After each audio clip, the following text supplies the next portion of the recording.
Okay, if you turn to your outline on affairs. Interesting, this is the first time we've done this talk on affairs. And part of the reason we've done this is because we've gotten so much feedback from participants around this issue, that this is a pretty common issue that I want to say we all struggle with. Now, when I say that, are you connecting with that? Are you connecting with we? Does that fit you when you talk about affairs? Certainly, God's design for marriage was fidelity. When fidelity, what that is talking about cleaving, that verse in Genesis that we talked about earlier. Actually, I'll refer a little bit back to our talk on family of origins talk and God's design for marriage. But God wrote, "For this cause a man shall leave his father and mother, cleave to his wife, and they shall become one flesh." Well, that process of committing and cleaving to our spouse is what fidelity is all about. And in that context of commitment to each other, developing our one flesh connection, which is a connectedness of emotional intimacy and sexual intimacy. In fact, those are going to be two talks that we'll be doing next workshop that I've entitled "Love and Sex," 1 and 2 kind of a thing. But we'll talk more about that next workshop. But that commitment piece is key. In fact, when Jesus was asked about divorce in the New Testament, he responded. He quoted that verse from Genesis. He quoted that verse, and then he added, "Consequently, they are no longer two, but one flesh. What therefore God has joined together, let no one separate." Let no one separate. And that's what fidelity is all about, two becoming one and no one separating. That's God's design for marriage, and my guess that was each one of our designs for marriage. When we came into marriage, this was for life. This was for the long haul. This was not about, just checking it out and moving on. Unfortunately, very quickly in our marriages, we realized that we married someone different, right? Remember the anesthesia that got pulled out? Maybe honeymoon night? And all of a sudden you discovered, yikes, didn't realize I married this person. I remember that was my response. I married someone different than I thought I had. Well, and what happens then? My needs, my ideals aren't met. And so what do? We start looking. And we become unfaithful. And infidelity is how we break that relationship, we break that commitment, and we look outside of our marriage for our needs to be met. Now, what is that? How would you define that? Is infidelity intercourse? Probably yes, right? Is it more than intercourse? I think so. For example, certainly, Bill Clinton made big news, didn't he? When he said, and I quote, "I did not have sexual relations with that woman." Was that infidelity? Just because what? He didn't have intercourse with her. I think that was infidelity. My guess is if you're Hillary and you're in her shoes, you would say that was infidelity. But can you relate to that line of thinking? Can you connect with that? I can connect with that. I grew up in a church, okay? I grew up with a church background, and the message was, for me, that sex, intercourse before marriage was wrong. Right? And my guess, many of you probably growing up in the church heard that. But did you hear anything else besides that? And I remember growing up, it was kind of a Christian kind of a thing, that anything else but intercourse was okay.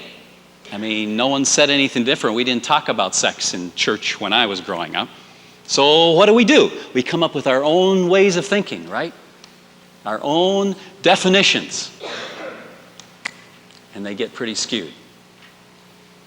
Well, what Jesus says, I believe, is a higher standard. He creates a higher standard. There's surveys that have been done, and when you look at some of the surveys, it makes Americans look pretty faithful. 80% of women are faithful, 70, 65% men are faithful. And those are ones that are willing to say where they stand. But my guess is when you talk about affairs of the heart, the percentages go way down. And one of the things I'd like to propose is that affairs of the heart affect every one of us. There are very few of us here today that have not had an affair of the heart. Can you relate? Is that you? Can you be able to affirm that, yes, indeed, I have had an affair of the heart? My guess, probably almost the only ones who haven't are those who have been abused. And because of sexual abuse, being sexually violated so much, they shut down their sexuality. But I truly believe that we are all broken sexually.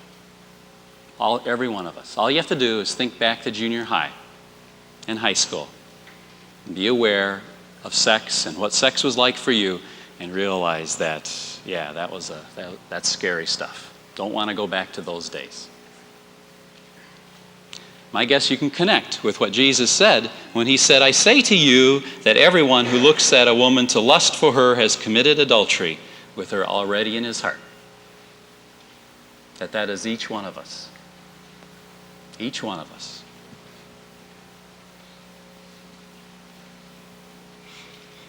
How about you? How about magazines? How about the internet? I was walking through Borders today, and I saw the book entitled The Joy of Cybersex. Can you believe that title? The Joy of Cybersex. Couldn't believe it when I saw it. But that makes sense, doesn't it? In our society today. That would be the cocaine, I think. Cybersex it would be like saying the joy of cocaine. And our world is encouraging us to look that direction in order for us to meet our needs.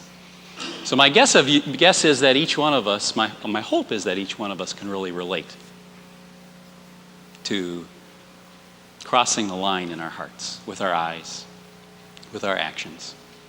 And we've been the betrayer. And in our relationship, we've also been betrayed. And what I want to do is look at those two aspects, being betrayed and betraying, and kind of give some, in a few minutes, just kind of take a look at each one of those categories. The second page on your outline, impact on the betrayed partner. If any of you have been betrayed, my guess is you know what this is like. And I want those of you to think in terms of not just if you've had an all-out affair kind of thing, but think in terms also of just the lust factor, sexual immorality, and what it's like to be on the receiving end of that. But potentially it's a post-traumatic stress disorder. It's kind of like being held up, being raped in a car accident. It's very, very traumatic. It does damage to your body. And you'll probably respond in two different ways, either very hypersensitive, hyperarousal, your senses are just intensified and you begin to obsess about this issue with your spouse, or you shut down. You become dead and you become immobilized. Or maybe both. You might bounce back and forth. Whatever it is, you tend to be hit. You tend to have been hurt. And remember the constellation of emotions. My guess you'll fall into either of those two categories of constellation. You will be sad in response. You will be hurt. That's where you'll land. Or you'll land by being very angry. You'll either have one of those two responses. Are you aware of what kind of response you tend to have? Those of you who are hurt will often get stuck in that hurt stance. You'll be the martyr. You'll be obsessing. You'll be all caught up in that. And it'll take longer for you to heal because you stay stuck. Those of you who are angry are going to be the kind of person that'll tend to leave very quickly. You're apt to run from the relationship. The hurt people kind of hang in. Those who are angry tend to run. They tend to be able to compartmentalize. They'll go to addictions to kind of take care of their needs. Are you aware of where you would tend to land? Where you do land? Being hurt being angry. Remember, it's a constellation. If you're hurt, underneath that hurt is anger. And that's real important for the hurt person to be able to move to his or her anger. Unfortunately, that's often where the hurt person stays stuck. They'll get to anger, but they'll hang on to that anger. And that may be where a lot of you are today. You started out with hurt, but now you're angry, and guess what? You have some power now. And you can hold on to that anger. And you can keep from forgiving your spouse. And now you have the power. He or she had the power when they betrayed you, but now you have the power. And that's something that you need to work through. You need to be able to work through that and be able to let go of that. Because the only thing your anger will do is eat you up. Because underneath that anger is your scare, your insecurity, your shame. Because really, what does that mean? If your spouse had an affair, what did he or she do? He or she rejected you. Why did he or she reject you? Because something's wrong with you. That's the bottom line, and that's the fear.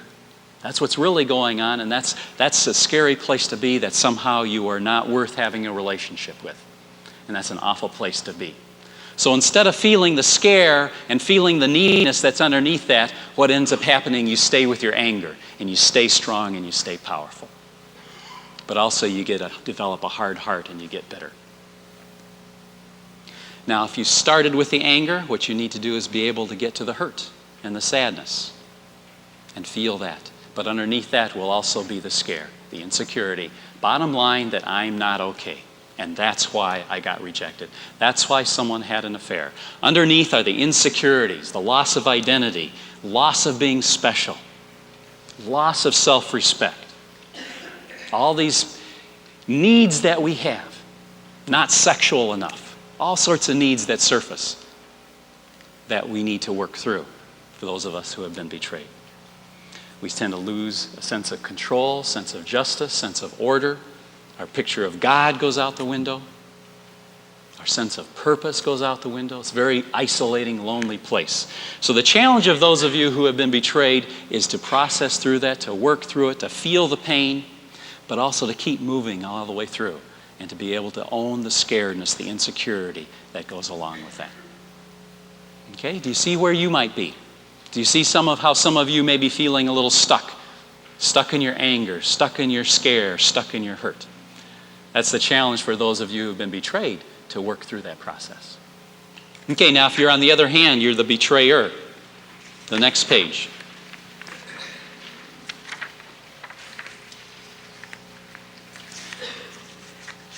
One of the things that might happen for you is a relief, because you've finally been caught. You've finally been found out. It's real important to note that the betrayer is a person that has been lying, who's been doing secrets all this time. And it's really hard. It's not what we were created to be. We were created to be truthful. We want to be able to put ourselves out there and to be able to be heard and understood and accepted by others. And those of you who are caught in affairs of the heart, are doing that in secret. And growth for you is being able to acknowledge that, to put it out there. Unfortunately, you may not be sorry for the affair. And the reason you're not sorry is because your needs have been met in some way. Someone has validated you. And maybe you're not getting that validation at home. Someone has said that you're special, and maybe you're not experiencing that at home. So it's hard to let go. It's a perceived way of meeting your needs. And for many of you, it's something that started early on. Started in adolescence. I work a lot with sex addicts. And often the message I get, when a sex addict discovers masturbation, a common phrase that I've heard is they discovered a friend. They discovered a friend. They discovered a way of soothing themselves, meeting their own needs. But it's a way of meeting that need in isolation, not in relationship. Life is about relationship. God created us for relationship. Relationship with Him, relationship with others. Sex is a relationship. So it's real easy to get caught and stuck in that. The betrayer is impatient, wants to get it done with, wants to move on. If they ever get it, they're going to need to grieve over the loss. This is a way, often it's a way of meeting that need, and it's a way of been meeting that need for years and years. And to be able to say no to that is really challenging for the betrayer. And he or she will attempt to justify that. One of the most common things you'll hear from the betrayer is, it's your fault. It's your fault that I went and had an affair. And unfortunately, that's going to be easy for the betrayed person to hear, because he or she already thinks it's their fault. So it's real easy to buy into that cycle that is very self-destructive and destructive to the marriage. The challenge for the betrayed person, the betrayer, is to be able to own that responsibility. Bruce Podgorski, in his talk a couple weeks ago, said a phrase that I really resonated with, and that was, the challenge for him was to get it. To get it. The challenge for the person who betrays in marriage is to get it. What does he or she need to get? He or she needs to get that it's his or her responsibility for the affair. There may be marital problems. And in fact, an affair is symbolic that there is a marital problem going on. But there's also a personal problem going on. There's a brokenness going on. And it's an attempt by the betrayer to meet his or her needs, those broken needs, in an unhealthy and ungodly way. And in order to get it, he or she needs to be able to recognize that, own that. This is my responsibility. Take responsibility and work on healing. And recognize that he or she hurt the other spouse. To be able to own that, to be able to ask for forgiveness. That's what it's about. To get it, to take the responsibility, and then to work through that.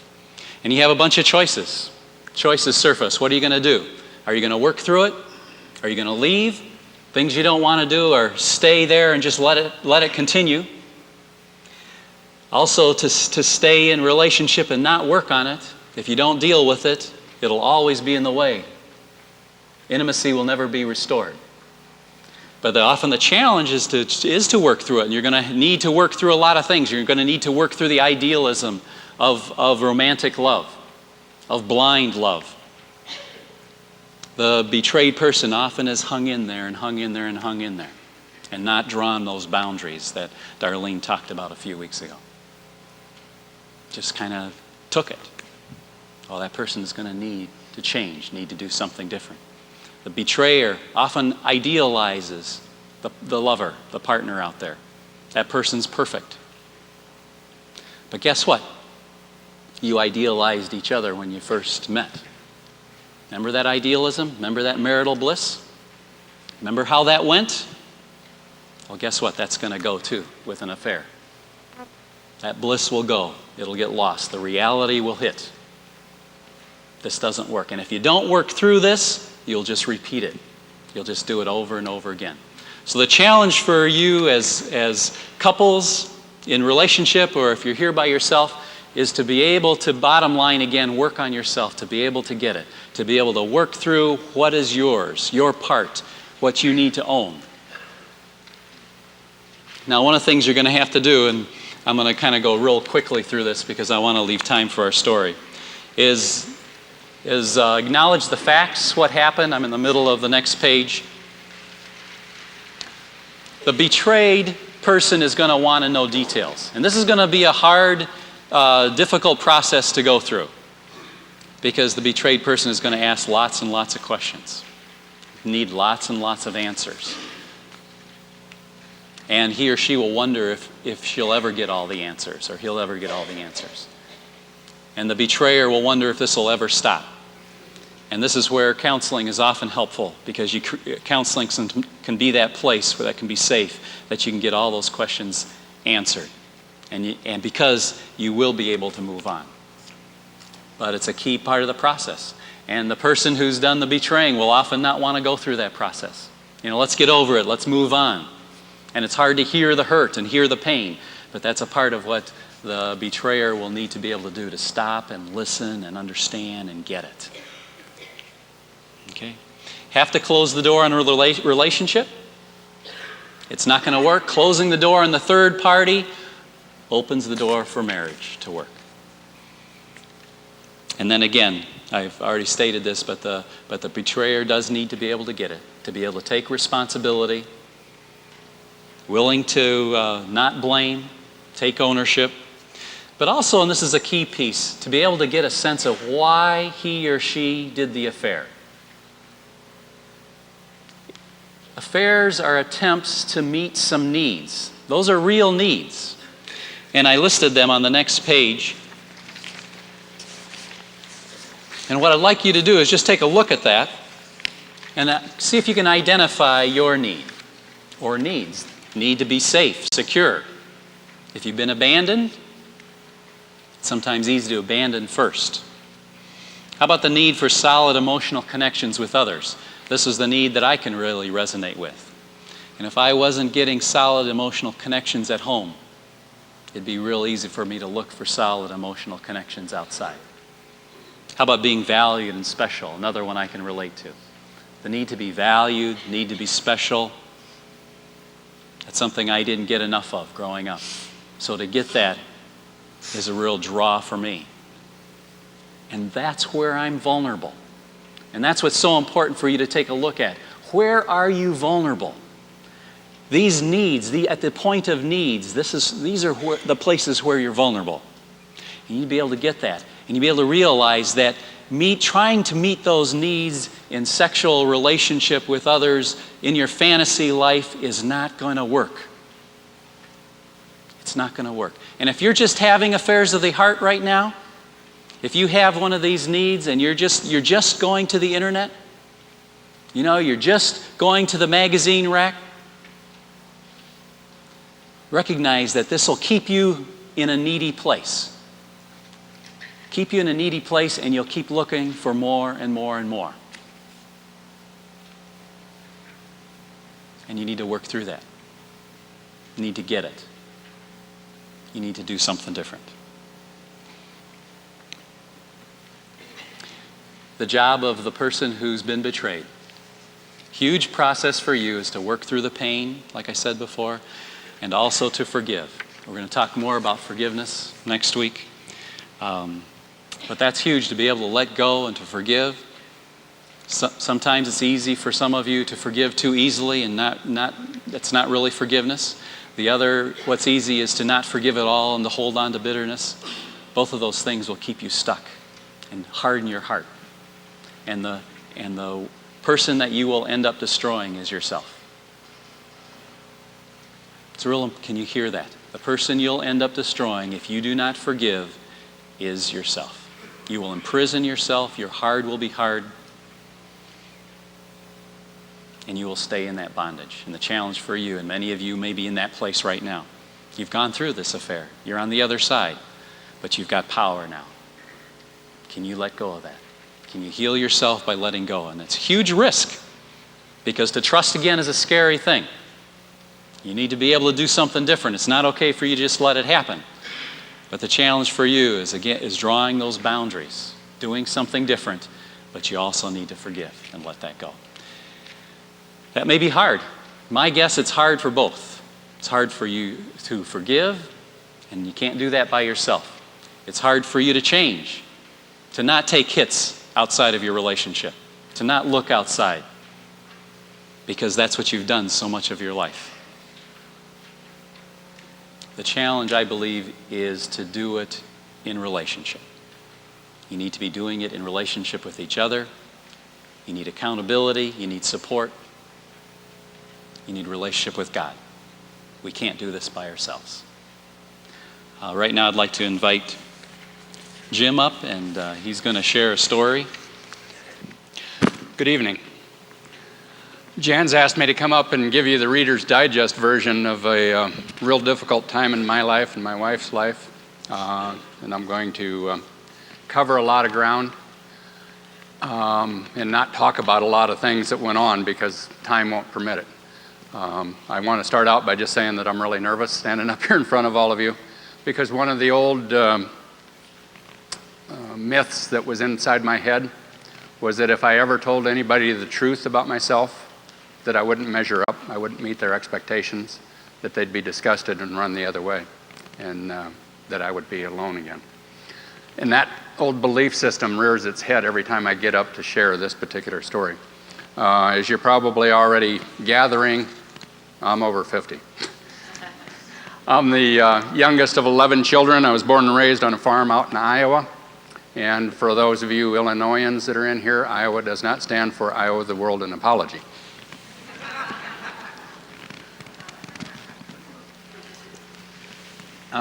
My father was a very, very stern individual. He's was the second youngest of 12 children, born into a family of German immigrants.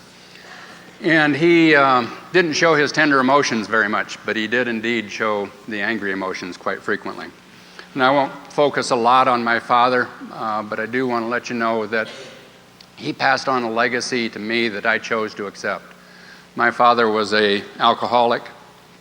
He was a verbal and emotional abuser, and sometimes a physical abuser. And he was a womanizer. At one point in our family's life, my mother, actually a year after I was born, she was pregnant again for the 12th time. Think about that, ladies. Or don't. And that child went full term and was stillborn. Now, we're living on a farm out in Iowa. She went to the hospital and was hospitalized. This is 1948, and was hospitalized for quite some time. My father brought the wife of a hired hand who worked on our farm into our home full time on the pretense of caring for the younger children. It was really a woman that he was having an affair with and had fathered 3 children by. And it didn't take our family, the older siblings, to figure out what was going on. And it literally fractured the entire family. So when I talk about my family, I don't blame them or blame my dad or mom or anybody else. I chose to live the lifestyle that I lived. But that was an impact, an influence that took place on my life. I grew up in a lot of difficulty, not just that aspect of the family, and I think every one of you, if you talked about your family, you could say that it was dysfunctional. I think if you looked up dysfunctional in the dictionary, it'd have every one of our family's pictures in there. But mine was somewhat dysfunctional, and there was a lot of difficulty in it. We lost two of my brothers were killed in farm accidents. 2 of my sisters were mentally retarded, childhood diseases, a number of things like that. One of my brothers was my childhood hero. He was a pilot in the Air Force.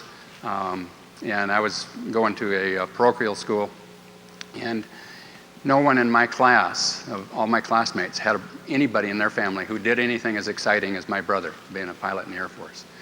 He and a couple of his buddies on the Air Force base out in Lincoln, Nebraska, built a stunt aircraft, and he would fly over our farm every so often, about every 3-4 months, and do acrobatics for us. In 1958, my age was 11 years old at that time. Something went wrong, and he crashed in front of the entire family and was killed. The day after my 13th birthday, my father suffered a fatal heart attack while cutting a piece of my birthday cake. He just fell over backwards and was dead instantly. Interestingly enough, I didn't even shed a tear over that. That was the way the relationship was. I grew up in the 60s. I see a few of you out there that are old enough to know the 60s. The era of the sexual revolution. The era of the Playboy and Penthouse generation. And I bought into the mythology of the perfect woman, hook, line, and sinker. And I began a quest to find her. My sexual morals were shaped by advisor columns in these magazines and by the legacy that my father modeled for me. I became sexually active very early in my life. After my father passed away, my mother and a cousin of mine traded homes, and we moved into a smaller home. And in the backyard of that, the backyards of that home that we moved into, and the home across the backyard, was a gal who was to become my wife. Our backyards connected. I married the girl next door. She didn't fit my idea of the perfect woman, but I was very attracted to her. And I would see her after school and on weekends, and that allowed me to continue in what I call a multiple life. You see, very early on, as the youngest of 11, I found out that I didn't have anybody to hand down things to or pick on. I had to please all of my brothers and sisters in order to get what I wanted from them. And I learned that trait very well. And I learned to listen closely to what the person I was relating to liked and wanted. And if I could become like that person that they seemed to admire, then I would become liked. And through that people pleaser type of attitude, I lost complete sight of who I was. But what I was looking for, as Jan talked in his talk, I was looking for validation. I was trying to get people to like me, and that's the thing that I was most interested in. My wife and I got married in 1968. I was in the Army at that time, and shortly after we got married, I was sent to Vietnam and was stationed in Saigon. In Saigon in 1968-69, if you had enough money and you had enough imagination, you could participate in just about any sexual activity that you'd like. And I had money, and I had a very active imagination. After I got out of the military, I took a job as a traveling salesman. And I tried to live up to every single story that I'd ever read or heard about as far as traveling salesman. I brought my propensity for lying and stealing and cheating into my business career. I would basically say and do anything that would get me the order or get me the next promotion. The job kept me away from home. I traveled quite a bit, and each time I was on the road, I would plan my trip around my next liaison. Literally like the stories you hear about the sailor, having a girl in every port. That's how I tried to set up my travels. Excuse me, I'm getting over a little bit of a cold. In 1980, I moved into Crystal Lake, Illinois. I was fired by a company in St. Louis where we were living at that time for theft, and took a job with a company in Elgin and moved into Crystal Lake. And it was in Crystal Lake, Illinois that I met the perfect woman. I met a woman who was head-turningly beautiful. She was fun, athletic. She wasn't afraid to try anything, and basically was my counterpart in female form. I use this story now to share with people what I mean by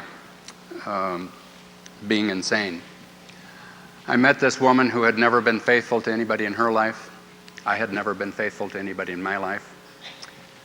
And the two of us were going to leave our spouses, get married, and live happily ever after. That's my definition of insanity now.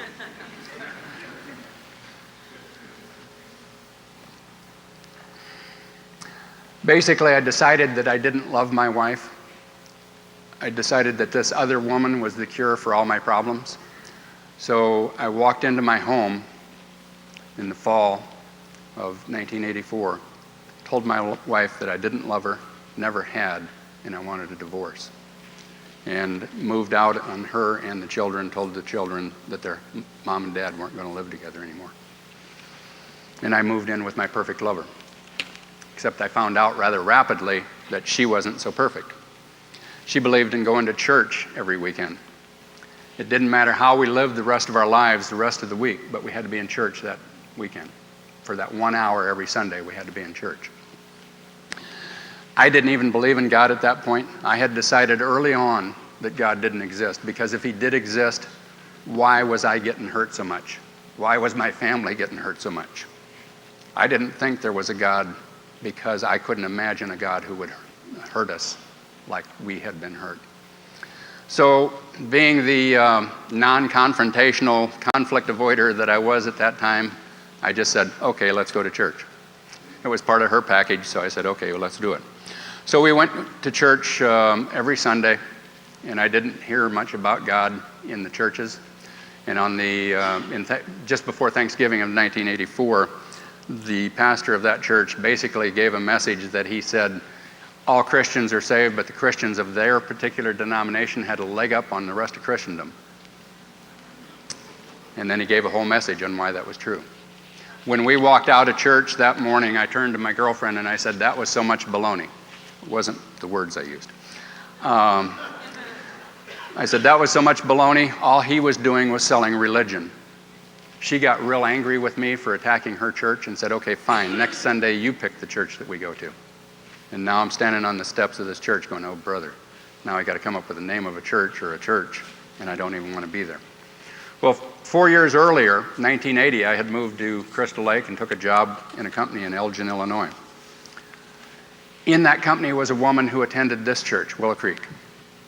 And for 4 years, she tried to share with me about God and about her church. And for 4 years, I told her to get out of my face, leave me alone. I didn't believe in God, and I didn't believe in all that God junk. And for 4 years, she invited me to come. Well, what church came to my mind as I'm standing there having to come up with one? I said, I've heard of this place called Willow something or other. I couldn't even remember the name of the church. But she said, "Oh yeah, I've heard of that. It's over in Barrington. I've always wanted to go there. Let's go." So we showed up out here unannounced. I didn't tell my secretary that I was coming. We just walked in, sat down, and attended the service. And that particular experience, that particular Sunday, began a life change for me. That I was impacted that morning by the music, by the drama. The drama they did that particular morning was a drama about measuring up. It was a pantomime. And it just showed an individual from birth all the way up to adulthood continually getting measured, and whoever measured him had this little bit left over. And they just hang that around his neck. Emotions are still pretty strong about that. And that was me. I don't know how they knew I was going to be there, but that's who I was. And then the pastor did something that I'd never seen done before in a message. He gave a message on patience, and he said that he stood up there and he said he was a person that didn't have patience, that lacked patience. Instead of pointing out at the congregation saying, you should, you shouldn't, he pointed the finger at himself and said, "I fall short of God's standards, but I've got a God who loves me so much, he's trying to help me grow in this area." And then he said something that really just went through my head like a lightning bolt. He said that I mattered to God no matter what. And I remember thinking to myself at that point, could that possibly be true? Could the life I've led up to this point cause me to matter to God? And of course the answer to that was no, but he loved me anyway. I went to a couple of more services by myself. As we walked out of that first service, I asked my girlfriend, I said, "What'd you think of it?" And she said, "That was the most sacrilegious place I've ever been in my life. I don't ever want to come here again." I thought about that statement and the service that whole next week. And the next week I came back by myself. And that was the very first time in my life that I'd ever made the choice to come to church. I came a couple of more times. The last particular time that I came, a message was on faithfulness. And the pastor talked about not just marital faithfulness, but he talked about faithfulness to God, faithfulness to your family, faithfulness to your job and to your country. And I went out of the service. I'd never felt guilt-tripped in any service that I attended here. And I walked out of that service knowing what God's standards were and knowing where I was at. And I thought, boy, I got some problems. And I did something really unusual that weekend after that Sunday service. I called up my estranged wife and I said to her, "Would you come to church with me next Sunday?" And you could have knocked her over with a feather. She's looking at the phone going, "Who is this?" But she said yes. And we came out that following Sunday. We sat through the entire service. And as we walked out, I asked her the exact same question I had asked my girlfriend 3 weeks earlier. I said, "What'd you think of it?" And my wife said, with a very puzzled and quizzical look on her face, she said, "I really loved it. It was just like coming home." That began a spiritual journey for both of us. That next week, we attended the Christmas Eve services here at Willow Creek. And then my wife and my 2 children left and went back home to Iowa to spend Christmas Eve spend Christmas vacation with her family. That was the first Christmas that we'd ever been apart as a family. I continued to come to services while they were gone, and I did a lot of soul searching. And when she got back, I went to her and I said, "Would you be willing to try and put the marriage back together?" And she didn't say yes right away. She just said, I'll have to think about it. She did eventually say yes with some conditions and stipulations, one of which was that we've got to get into counseling. And it was in that counselor's office that I finally told the truth.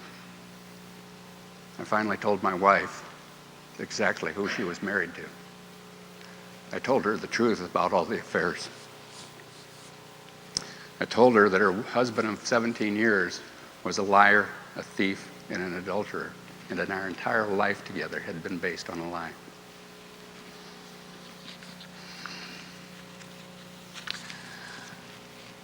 She doubled over in more pain than I could have ever inflicted on her physically. And then she got up and ran out of that room. She confirmed my old belief system that if I ever told the truth, the person would run the other way in disgust. And I knew I would never see her again. But that next Saturday, she showed up at the counselor's office again. And in that session, the counselor asked her, "Why are you here?" And she shared through some tears. She said, "Deep down inside, I really think there's a decent guy in you, and I'm willing to work with you to try and find him." That was my first glimpse of God's unconditional love, just a little glimpse, but that was my first glimpse of it. Now, we put together a lot of work. We went to a lot of counseling sessions. It was through the counseling sessions that I became aware that I was really struggling with something more than just an affair of the heart, which it really was, but I was struggling with an addiction. It was called sexual addiction. And I entered into a program called Sexaholics Anonymous. My wife and I, and I'm looking at my watch going, uh-oh, you're going way too long. My wife and I have been married 33 years. I have been physically faithful to my wife for the last 16 of those years.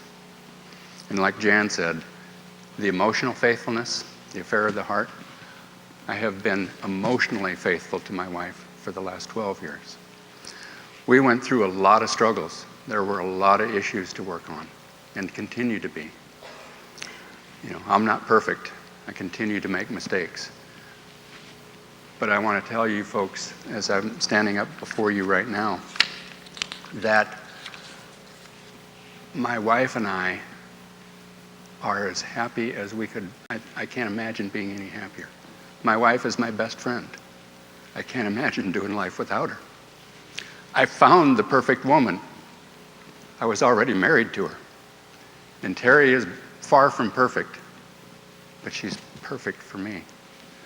She doesn't fit the model I had in my head, but she fits exactly the pattern that God had intended for me and for us as a couple. I was able to finally, through the 12-step program and through the counseling, to put away, to close the door to the others. I sat in a message at Willow Creek, and Bill talked about a woman that he had counseled early in his ministry who was struggling with unfaithfulness. And she would come in week after week and say, "I went back out there again." And she would say to him, finally at the last session, she said, "I can't stop. I just can't stop." And Bill shared that what he shared with her was, "You're right. You're probably right. Of your own strength and your own will, you probably can't stop. But there is one who has all power and all strength, and he can help you stop. And that person is Jesus Christ. And if you will surrender your life to him, he will come into your life and help you stop. And he will help you change outwardly just as much of a change as you have made inwardly." And it was when Bill shared that message that I was just sitting on the edge of my seat, because at that point in our marriage, I had been faithful to Terry. It was about a year into the recovery of trying to put that marriage back together. But I was white-knuckling it. I knew, I looked around this church, and there were a lot of beautiful women attending this church. And I knew I was going back out there because I was still having the affair of the heart. And it was that Sunday that I also knew that what Bill had shared was true, that if I would turn my life over, ask Christ to be my forgiver, and be the leader of my life, that possibly he would give me the strength to stop. And he has. So as I mentioned, I'm a long way from perfect. I'm still a sinner. I still make lots of mistakes. I continually fall into this trap, the trap of thinking that people, accomplishments, success, or money will bring me ultimate happiness. But that's a lie. None of that will bring any of us ultimate happiness. It doesn't matter if any of you love me or hate me or are kind of in between as you're sitting there listening to me, because I can't get my ultimate happiness and love and peace from you. I can only get it from God. The God who is the creator of all existence and all of eternity, and the God who still changes hearts, lives, and marriages one life at a time. Regardless of the limitations that we put on him, he still has the power to change any life and any marriage. That's my story.